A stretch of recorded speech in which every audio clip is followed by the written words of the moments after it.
卢继祖，你谁呀？杀人了！救命呀！杀人了！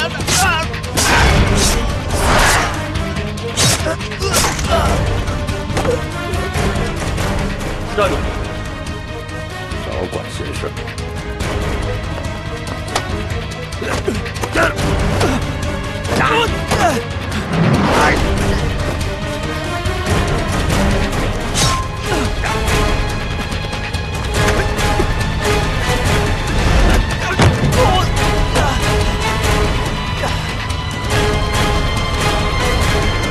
刘继祖，男，40岁，翡冷翠婚纱影楼的老板，首席摄影师。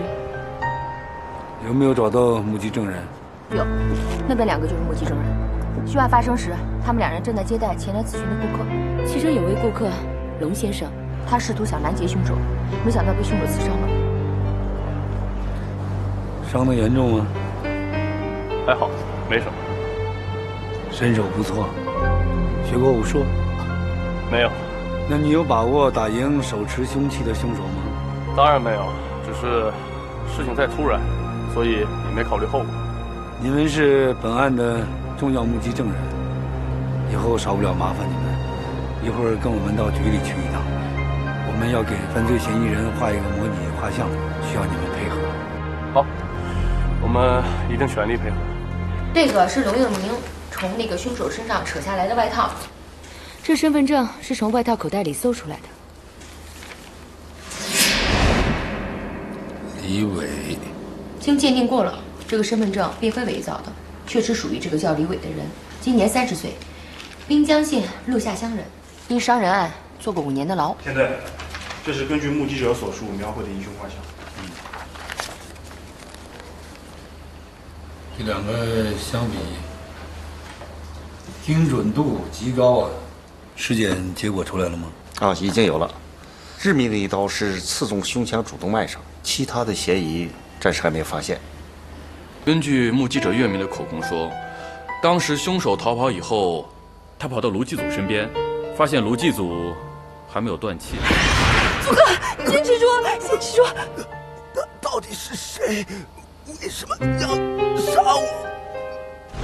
从卢继祖的话分析来看呢，凶手和卢继祖之前不认识，而且凶手也没有劫财，那只有一种可能性，就是卢继祖的仇家买凶杀人。分析的挺有道理，但要注意一点，不到定案的最后一刻，不要轻易下结论。如果是雇凶杀人，那个雇主是谁呢？会不会是商业上的竞争对手呢？非常台北的老板王天林多次在公开场合表示对卢继祖的不满。王天林因为嫉妒卢继祖抢走他的生意，所以才萌生了杀意。其实还有一种可能啊，卢继祖死后，他的独生女儿赵嘉玲是遗产的唯一继承人啊。离婚后，赵平为了得到卢继祖的财产而买凶杀人，也不是不可能啊。这也是一种思路。现在啊，这目标基本锁定，赵平、王天林、李伟。先要抓的就是这个李伟啊。老韩，你压阵，带着小黄，你们先到陆下乡走一趟。哎，小黄不是身手不错吗？这回派上用场了啊！注意安全。我承认，我非法聚赌，行了吧？我们不是问你这些，我们要问的是翡冷翠影楼摄影师卢继祖被杀一案。杀人？警官是不是搞错了？我没杀过人。好了，看看这个，你认识什么吧？是我的。哎，怎么会在你们这儿？这要问你，这是我们今天早上从凶手扯下衣服里找到的，证据确凿。你还狡辩什么？警官，我真没有杀过人，我冤枉！警官，警官，我冤枉！警官，我今天来主要是想到卢继祖的办公室看一看，看看能不能发现新的线索。你陪我去看看。好，小美，你照顾他们。好。哎，对了，你可以尝试一下我们的写真混照吗？那不被摄影师看光了？不会的，我们的摄影师都非常专业。意，田队长绝对不会用色情的眼光来看待的。这幅作品叫《神圣》，是祖哥最喜欢的作品了。之前有人出几10万，他都不肯卖。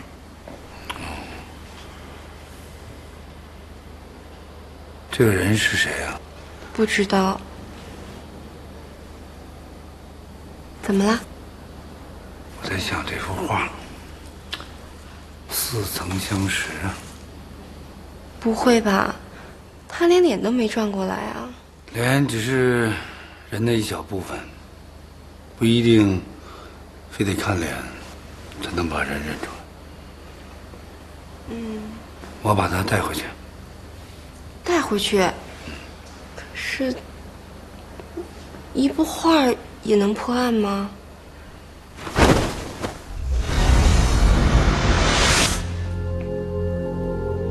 人体艺术？什么艺术？还人体艺术？我看就是一张色情图片，这算怎么回事吧？我看你啊，是太久没受党风党纪教育，思想腐坏了。没那么严重吧？案情有进展，这幅画和画里的人跟这个案子有相当的关系，而且我有预感，它能帮助我找到真凶。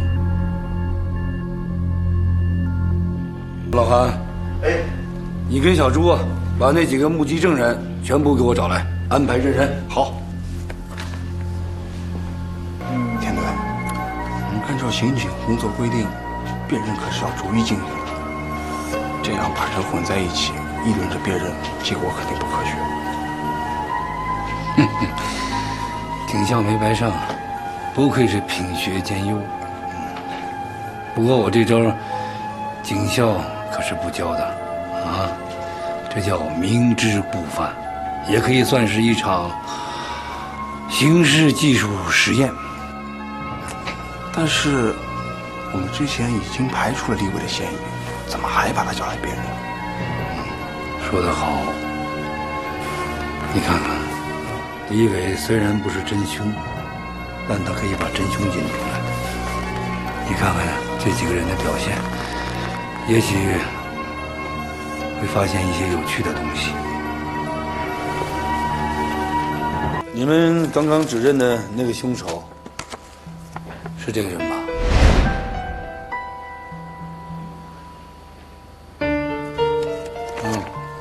这个人叫李伟。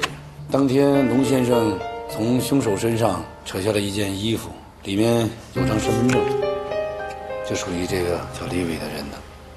那就对了，凶手就是他。很遗憾，我们对这个李伟啊进行了严密的审讯和调查，基本上可以排除他的犯罪嫌疑。也就是说，你们看到的那个凶手不是李伟。但这里就很奇怪了，既然不是他，为什么你们一致都指认他是凶手呢？因为真正的凶手一直在给你们错误的引导，让你们一步一步的走入他设置的记忆误区。我觉得应该是左边数第二个。我看不像，我记得那个人瘦瘦的，耳朵尖尖的，而且他的眼神有点贼溜溜的。瘦瘦的，尖尖的，眼神坏坏的，是他，哎，是他，是他，就是他。袁明小姐，我刚才拿照片给你看的时候，你的视线突然转向了另一个方向，你在想什么？你在看什么？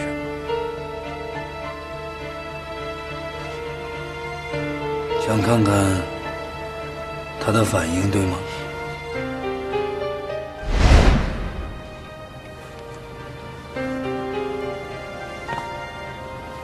是他。利用其他人的记忆盲点，不动声色的，一步一步的把他们引向错误方向的人，我想就是买凶杀害卢继祖的幕后主谋。这个人就是龙英明。你们在说什么？田队长，你在开玩笑吗？啊，我只是说我记得凶手的样子，我没有说去引导他们。这是案发当天根据你的描述，我们做出的疑犯拼图。奇怪的是，这张拼图跟疑犯身份证上的照片相似度极高，高得让人产生怀疑。我记得凶手的样子，这个是事实。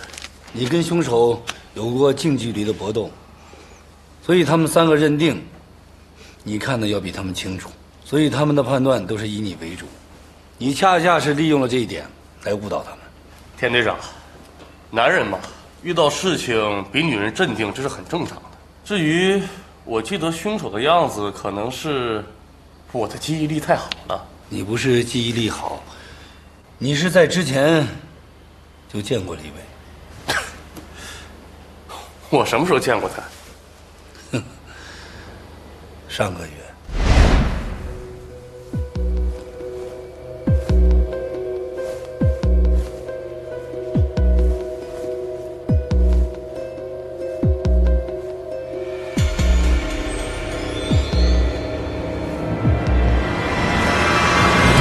帮我老婆换衣服，你给我出来！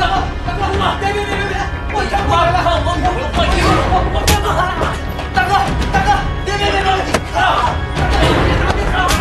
龙先生，别打了，龙先生，别生气，松开！龙先生，是我没管理好。大龙，别生气了，大不了我们不在这里拍了，你走吧。哦，原来是他呀，怪不得看起来这么眼熟呢。你当时气愤的把他眼珠子恨不得挖出来，怎么还会忘了他呢？这种无耻小人，忘了就忘了，有什么可奇怪的？当然奇怪，你可以清楚地记得匆匆和你交过手的凶手，却忘了跟你有过直接激烈冲突的人，这难道说得通吗？啊？据李伟交代，他的身份证是在案发之前丢失的，他隐约地猜测到，捡走他身份证的人就是你，因为在冲突之后，他的身份证和钱包才丢失的。田大队长，你说来说去都是你的猜测，证据呢？好，证据。神兽，这是卢祭祖最喜欢的一幅作品，叫《神圣》。当我第一次看到这个作品的时候，总有一种似曾相识的感觉。最后我终于想到，这个女孩大家都认识，就是我们在座的当中叫兰兰。这个裸照啊，不是，这个艺术作品，应该是你吧？田队长还真厉害，大龙第一次看的时候都没有认出。够了！田队长，我请你把这红布盖上，这样太不尊重人了。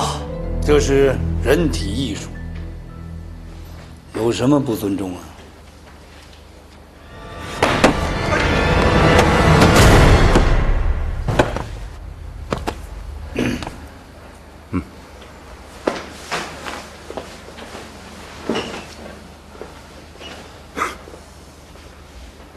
龙先生，实话告诉你，受你指使杀害卢祭祖的凶手我们找到了，他叫高建国。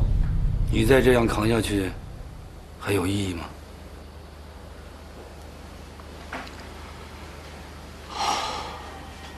好，我跟你们配合。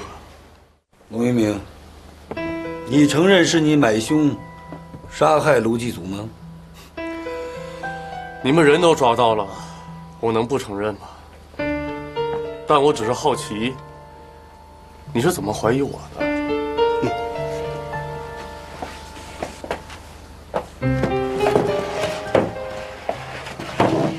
那我给你好好的上堂课。你的错误就在于你策划的太周密，反而显得破绽百出。你人在现场，你又见义勇为，又英勇负伤，你以为别人不会怀疑你，对吧？我告诉你，一开始我们也没把你列入嫌疑人的名单，但是你的行为经不住推敲，你扯下了他的外套，但他的外套里除了身份证什么都没有。为什么？他是想故意把身份证丢下来，那就是想转移我们的注意力，而留下的方式就是通过你的手。你既然这么神，应该也猜到我为什么要杀卢继祖吧？我们是搞侦查工作的，曾经到你的家乡，以你朋友的身份见了一个人。丹尼，说说你的故事吧。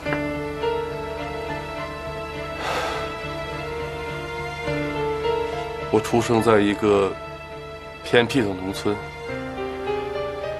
那里的人思想很保守，很封闭，而我妈则是不为那里民风所接受的女人。我很小的时候，经常听到村里的人骂我妈是破鞋。我后来才知道，原来我妈跟我爸结婚前跟别的男人好过，可是我爸没有嫌弃她，一直对她很好。可我妈，她不但不感激，反而每天在村里面勾三搭四的。在我10岁那年，她跟一个外地的男人跑了。就因为这件事情，我爸在村里面一直抬不起头做人。